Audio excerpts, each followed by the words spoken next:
While the huge swathes of New South Wales have been devastated by unprecedented flooding, while people were dying and thousands of people lost their homes and they were being destroyed, the Intergovernmental Panel on Climate Change handed down its most recent report.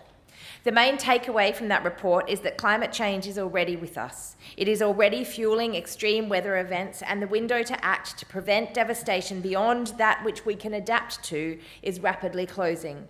It is beyond frustrating that people are still referring to the recent catastrophic and tragic floods, as happened with the 2019 bushfires, as unexpected, or a 1 in 100 or even 1 in 1,000 year event. While the recent floods might have been unprecedented and absolutely devastating, these extreme weather events are certainly not unexpected. Scientists have been issuing increasingly urgent warnings to policymakers for decades. And in case members haven't read the IPCC report, and they do provide an easy read summary for policymakers, the report is both bleak and unambiguous. It says, it is unequivocal that climate change has already disrupted human and natural systems. Societal choices and actions implemented in the next decade determine the extent to which medium and long-term pathways will deliver higher or lower climate-resilient development. Importantly, climate-resilient development prospects are increasingly limited if current greenhouse gas emissions do not rapidly decline, especially if 1.5 degrees Celsius global warming is exceeded in the near term. This is a pretty clear and present warning and danger. It takes time to implement many of these adaptive approaches to help us be more resilient to natural disasters, and we have already wasted decades. We have also failed to limit our greenhouse gas emissions to a level that will contain global warming to a more manageable 1.5 degrees, and instead we are hurtling towards 3 or 4 degrees of warming. It was pretty astounding that the Coordinator General of the National Recovery and Resiliency Agency suggested that residents must, I quote, face realities, and that potentially some of these communities are no longer livable. He also said that the taxpayer and ratepayers cannot continue to pick up the bill for these huge catastrophic damage events, but I doubt that he meant we should make the fossil fuel companies pay, because that's exactly what the Greens think that we should do. While he is right that we should be limiting development on floodplains, simply saying that people should go and live elsewhere does not make sense. Where should they go?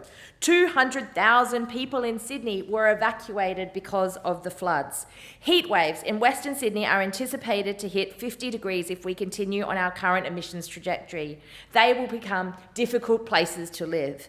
Nearly all regional areas are at risk from bushfires, including those in Cobargo, which were hit really hard, despite mostly being in grassland. And towns and cities along the coast are particularly at risk from sea level rise and coastal erosion.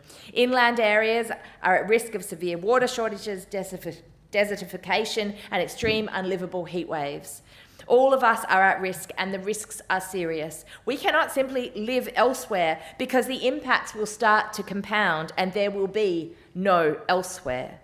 The IPCC report goes on to warn that one of the greatest dangers to our resilience is coping with the multiple disasters at once, at times when multiple areas are hit at the same time, and this means that there is no one left to help and send additional resources from other places. They also warn that despite progress, adaptation gaps exist between current levels of adaptation and levels needed to respond to the impacts and reduce climate risks. The science is clear. The mining and the burning of coal, oil and gas are the cause of the climate crisis. And yet here in New South Wales, we continue to export gas and coal, and we continue to approve new coal mines. This is simply not compatible with keeping global warming to a range that is possible for us to adapt and live with. As a country, as a state, we are yet to take responsibility for the fact that we are one of the biggest fossil fuel exporters in the world. By a trick of accounting, the New South Wales government doesn't consider it to be our responsibility. But our actions are fueling the climate crisis, and we have the capacity and the responsibility to act. To finish, I want to read the closing sentence in the IPCC report, and I want everyone to sit with it for a moment. The cumulative scientific evidence is unequivocal.